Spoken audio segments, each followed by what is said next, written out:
Hello friends, मु जेके पाटजोशी मोर channel watch and succeed को आपण मानक स्वागत करुच्ची। आमे जेतेबेले पिला मानक संस्पर्श रे आसु सेतेबेले पिला मानक ठर तीन गोटी अभियोग मिली थाए।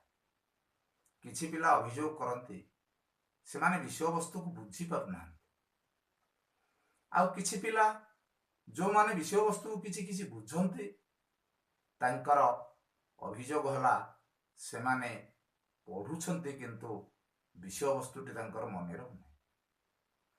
आ जे माने किछि किछि बुझंती आ मने रखंती से मानकर परीक्षा समय रे मने पड़े नहीं, ये अभियोग मध्य किछि पिलांक ठारू आसी थाए। एई तीन गोटी कथा मनीषर तीन गोटी मानसिक प्रक्रिया सहित जड़ित।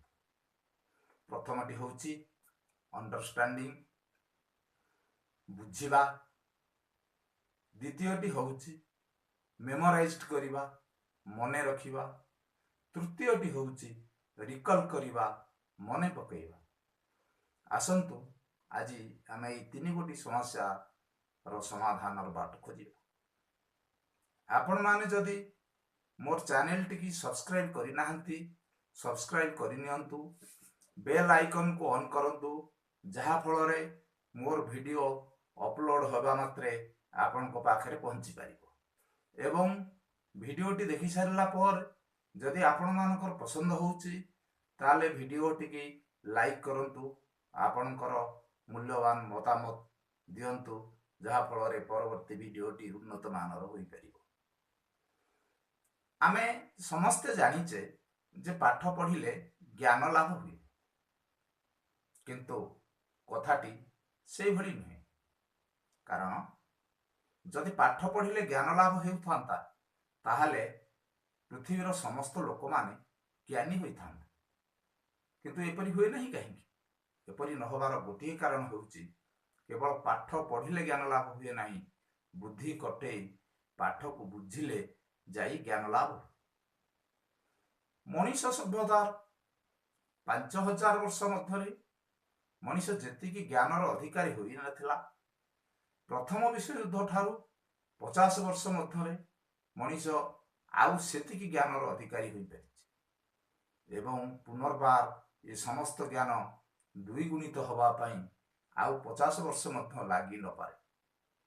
आम चारिपटे ए ज्ञानर प्राबल्य, आम चारिपटे ज्ञानर विस्फोरण, प्रतिदिन एते नुआ नुआ कथा उद्भावित हेउछि, आविष्कृत हेउछि, एते नूतन सूचना मान आम पाखे आसी पहुंचुछि, जहा फल रे आम समस्त को अध्ययनरत रहिबा पड़िबो। अध्ययन आउ श्रेणी गृहर दृश्यपट हुई नहीं। अध्ययन श्रेणी गृहर द्वार बंध डेई बाहर को आसीछि। आज अध्ययनर आवश्यकता आम समस्त की रही। जे जो क्षेत्र में कार्य करूथाउ ना कहीं से क्षेत्र में कर्मकुशलता आनिबा, आग को बढ़िबा पाई अहरह मनीष को अध्ययनरत रहिबा को पड़िबो।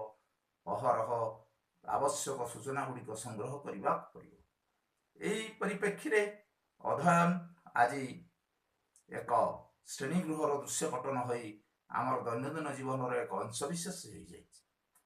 ताहले प्रश्न आसीबो, आमे केमिति शृंखलित भाव रे गोटे विषय को अध्ययन करि परिबा, ताको आयत्त करि परिबा, ताको मने रखि परिबा, आमर दरकार बेले मने पकई परिबा।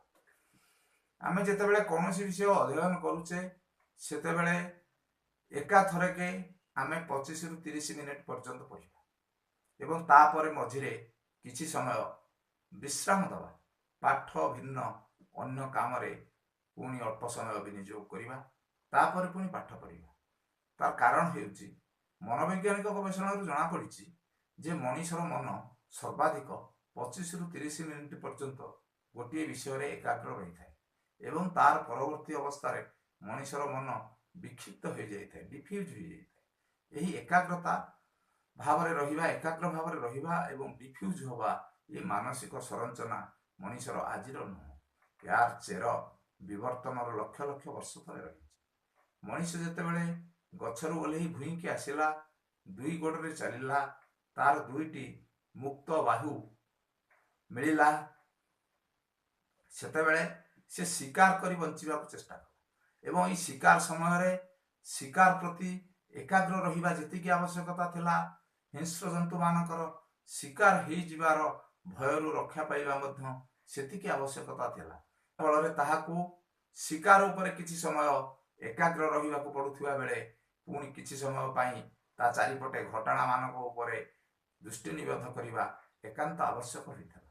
ଏଇଭଳି ଅବସ୍ଥାରେ ମଣିଷର ମସ୍ତିଷ୍କ ଲକ୍ଷ ଲକ୍ଷ ବର୍ଷ ଗତି କରିବା ଫଳରେ ତାହା ମଣିଷର ଏକ ମାନସିକ ଢାଞ୍ଚାରେ ପରିଣତ ହୋଇଛି।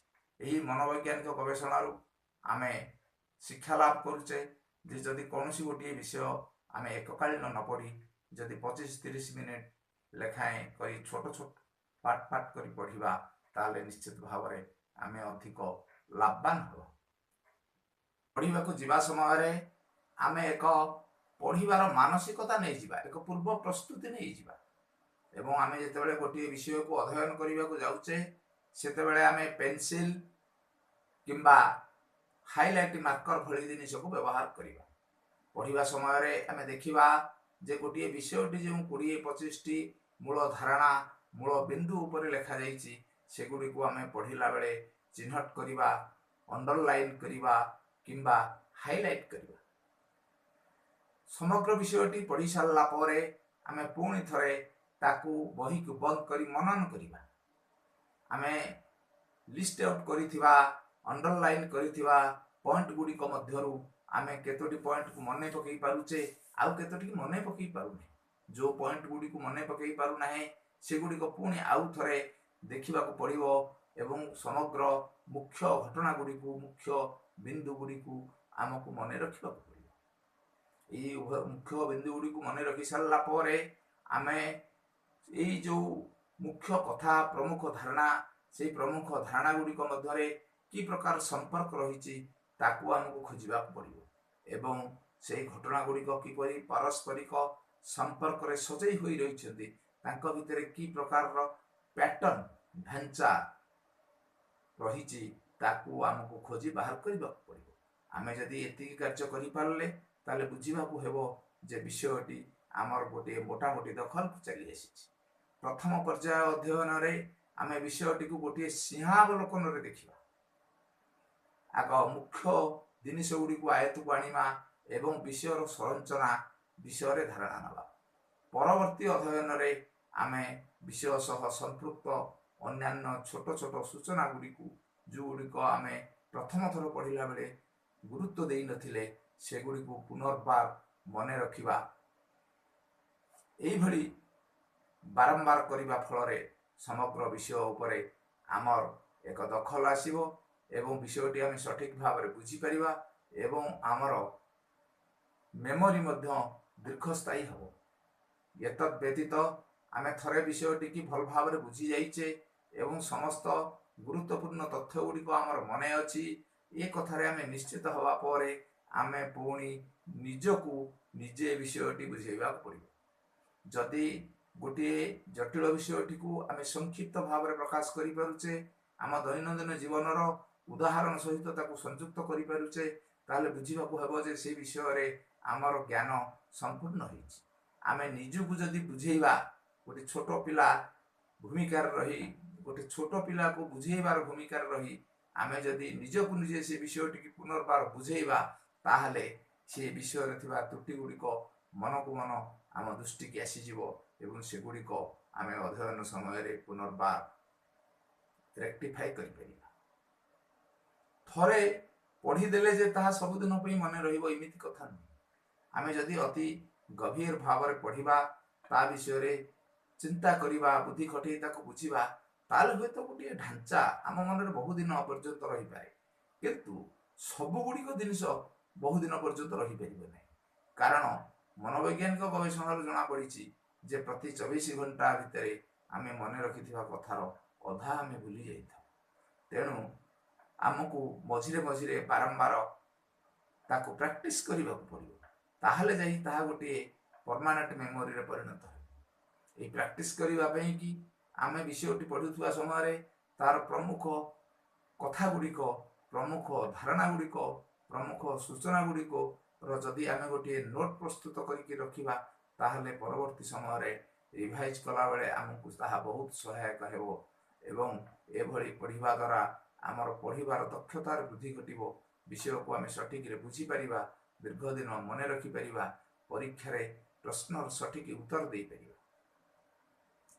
या व्यतीत आउ गोटे मुख्य समस्या रही जाए अनेक पिला माने तांकर परीक्षा समय पाठ मने पकई पारती नहीं परीक्षा हॉल बाहरिबा परे पाठ सेमानकर मने पड़े एपरी हवा पछरे गोटे कारण रही परीक्षा प्रति पिलांकर अहेतुक भय पिलांकर परीक्षा प्रति अहेतुक भय जोगु सेमानकर रिकल ठीक भाव में होई पारे नहीं परीक्षा प्रति थिबा अहेतुक भय को आमको दूर करने को हेले आमको सबुदिन निजको निजे परीक्षा करने को पड़ो सबुदिन प्रश्न गुड़िकर उत्तर गुड़ी दबा पड़ो यही परीक्षार प्रैक्टिस जदि आम मझिरे मझिरे करवा ताहले परीक्षा प्रति थिबा आमर भय दूर हबो एवं बारंबार जदि आम विषयटी की मने रखिबा आ मने पकेइबा ये प्रैक्टिस आम करवा मेमोरी एंड रिकल जदि अल्टरनेटिव भाव में आम ये मेंटल प्रक्रिया को चालू रखिबा अध्ययन क्षेत्र में ताहले मध्य आमर ठीक समय रे पाठ मन पड़ो से किसी असुविधा हेब नहीं। आपण माने मोर भिडियोटी को मूलरू शेष पर्यंत देखि मु आपण मानकु धन्यवाद दूँ।